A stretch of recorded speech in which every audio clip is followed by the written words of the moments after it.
Volodymyr Zelensky veut des négociations en tête-à-tête avec Poutine malgré la mauvaise volonté de son ennemi russe. Le président ukrainien continue à entretenir le contact diplomatique. Objectif, éviter qu'une rupture définitive des négociations ne se produise.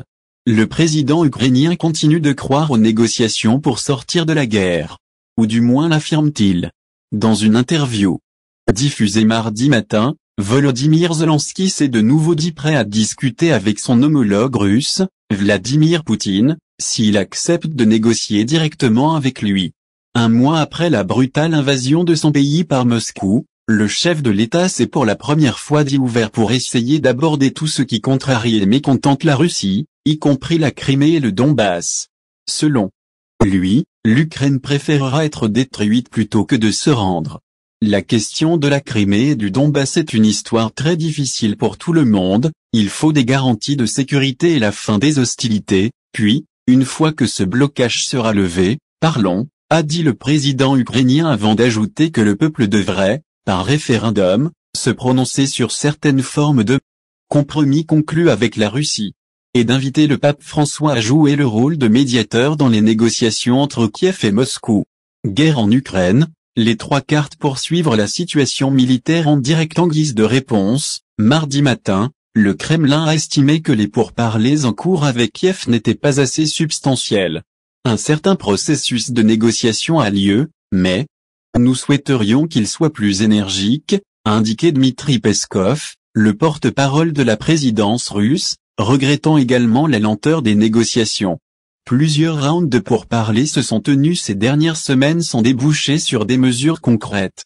Au bord de la rupture, plusieurs pays occidentaux, dont le France, ont accusé Moscou de mener ces discussions avec une certaine mauvaise foi, voire avec cynisme.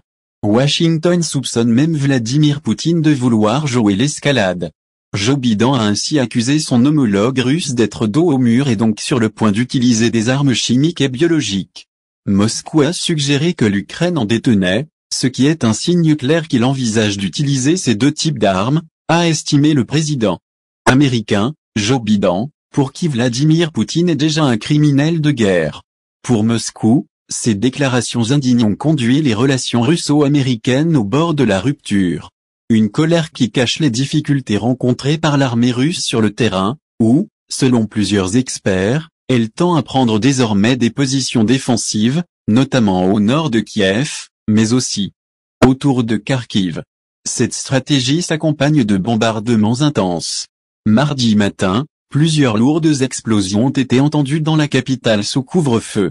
Un think tank américain, l'Institute for the Study of War, ISW, a d'ailleurs prévenu que les Russes se préparent à déployer davantage d'artillerie autour de Kiev, qu'ils n'ont toujours pas réussi à encercler, repoussés par une résistance ukrainienne féroce. Paris estime que, pour renforcer ses effectifs, la Russie pourrait entraîner la Biélorussie dans le conflit. Quelle ligne rouge pourrait entraîner les Européens dans la guerre? De son côté, l'armée ukrainienne a assuré sur Facebook que l'armée russe a renforcé sa présence dans l'espace aérien de l'Ukraine ainsi que ses tirs de missiles. De sources françaises, on confirme le tir de 5 ou 6 missiles hypersoniques Inzal, revendiqués ce week-end par Moscou, à des fins de démonstration de force. Une façon aussi de limiter les pertes et se contourner ces difficultés logistiques. Le renseignement américain, selon le New York Times, avance que plus de 7000 Russes ont été tués depuis le début de la guerre.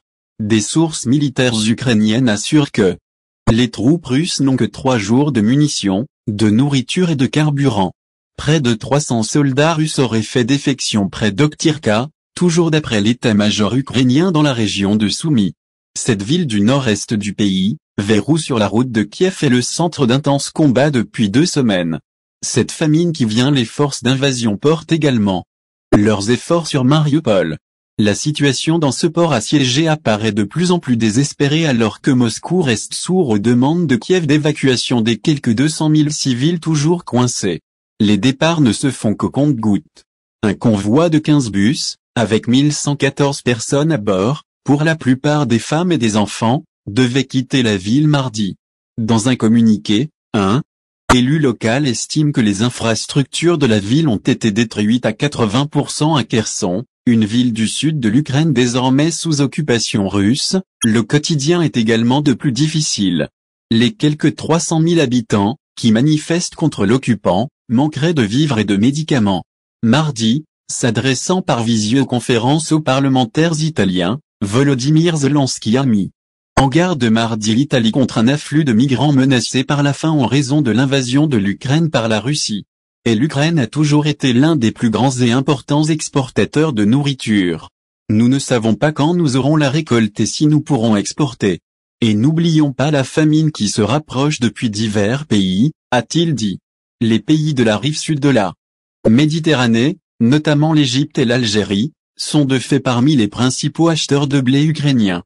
La rédaction vous conseille le destin churchien de Volodymyr Zelensky. Guerre en Ukraine, Poutine menace de priver le pays de son statut d'État. L'Ukraine sera-t-elle l'Afghanistan de Poutine? Sujet Volodymyr Zelensky. Vladimir Poutine. Ukraine. Russie. Guerre en Ukraine.